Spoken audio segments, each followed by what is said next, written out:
یہ تین چیزیں اگر ہم اپنی روح کے اندر سمو لیتے ہیں اور یہ ایسا نقشہ سامنے آتا ہے ہماری محبت کا، تو یہ محبت ماحول کے اندر خوبصورتی کی ضمانت بنتی ہے۔ ورنہ میرا رویہ چاہے وہ دین کے نام یا کسی اور نام سے ہو، اگر لوگوں کے لیے دین سے دوری کا سبب بن جائے تو مجھے سوچنا چاہیے کہ میں کھڑا کہاں ہوں اور میرا مزاج کس سمت جا رہا ہے، اور میں اپنے آپ کا جائزہ لوں۔ میرے استاد فرمایا کرتے تھے کہ یہ نہ ہو کہ لوگ تمہیں پوچھے تم کون ہوتے ہو اور تمہیں بتانا پڑے یہ دیکھو مذہب کے خانے میں اسلام لکھا ہے۔ آپ فرمایا کرتے تھے صاحب نہ پوچھنا پڑے نہ تمہیں بتانا پڑے، تم دور سے آ رہے ہو، تمہاری وضاقتات، طرز زندگی، انداز معاشرت، تمہارا حلیہ، تمہاری زندگی کی اسلوب دیکھ کے لوگ دور سے کہیں وہ دیکھو آقا کا غلام آ رہا ہے۔ اور اس پہ میں ایک اور بات کا اضافہ کرتا ہوں، اور وہ یہ کہ تم دور سے نظر آ رہے ہو تو لوگ کہیں وہ حضور کا غلام آ رہا ہے، لیکن تم قریب آ جاؤ تو پھر بھی لگے کہ تم حضور کے غلام ہو۔ یہ نہیں ہے کہ لوگ تمہارے نیڑے ہوں تو پھر پتہ چلے دور دور سے غلام رسول لگتا تھا، قریب آیا تو کچھ اور نکلا۔ رشتہ داری کر کے، کاروبار کر کے دیکھا، معاملہ کر کے دیکھا تو اب پتہ چلا کہ اس کی داڑھی کا سائز تو ٹھیک تھا، اس کی پگڑی کا رنگ تو اچھا تھا، اس کا جبہ تو بڑا خوبصورت تھا، لیکن جب اس سے معاملت کر کے دیکھی تو یہ تو کچھ اور نکلا۔ اس کے لہجے میں یوں تو برف تھی، لیکن اس کے لہجے میں یوں تو برف تھی، لیکن جو چھو کے دیکھا تو ہاتھ جل گیا۔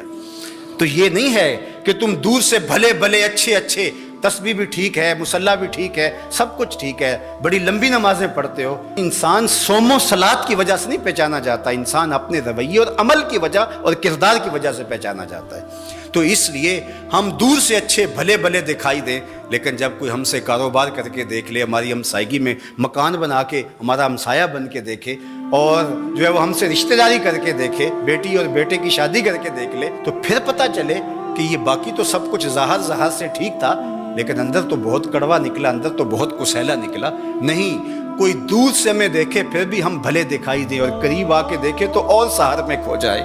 کہ حضور کے غلام واقعہ ہی ایسے ہوا۔ حضور کے وضو کا پانی صحابہ زمین پہ نہیں گرنے دے رہے اور اپنے ہاتھوں پہ لے رہے ہیں اور چہروں پہ مل رہے ہیں۔ تو آقا کریم نے فرمایا ما حملکم علی ھذا، تمہیں اس بات پر کس چیز نے ابھارا، یہ کیوں کر رہے ہو؟ میں نے تو حکم نہیں دیا، قرآن نے حکم نہیں دیا، اور تم میرے وضو کے پانی کو بھی زمین پہ نہیں گرنے دے رہے، تو یہ کیوں کر رہے ہو؟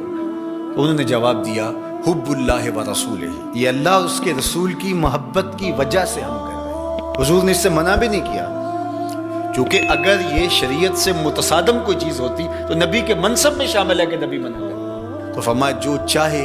اللہ اور اس کے رسول سے محبت کرے یا اللہ اور اس کا رسول اس سے محبت کرے، اس کو تین کام کرنے چاہیے۔ ان میں سے پہلی بات فرمایا جب بھی بولے سچ بولے،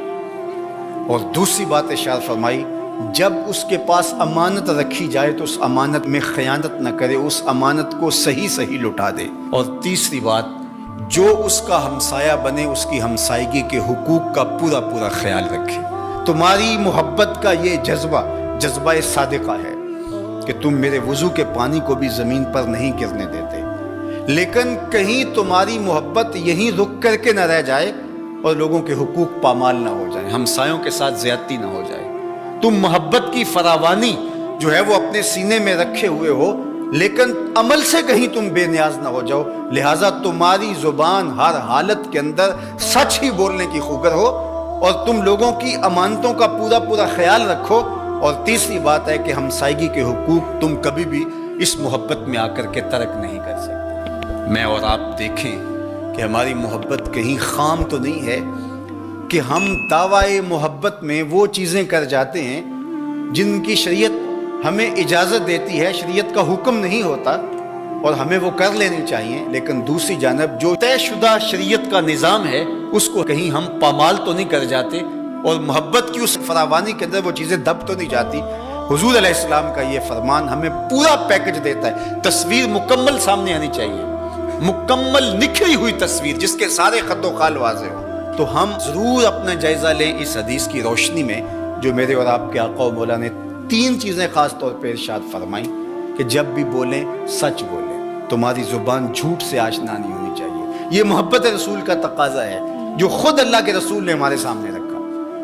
اور ہمارے پاس جو امانت رکھی گئی ہو، امانت کی جو بھی صورت ہو، اس امانت میں ہم خیانت کبھی نہیں کریں گے۔ اور تیسری چیز یہ ہے کہ اپنے ہمسائیگی کے حقوق کا ہم ہر صورت کے اندر لحاظ رکھیں گے اور خیال کریں گے، ان کو کبھی بھی پامال نہیں ہوگا۔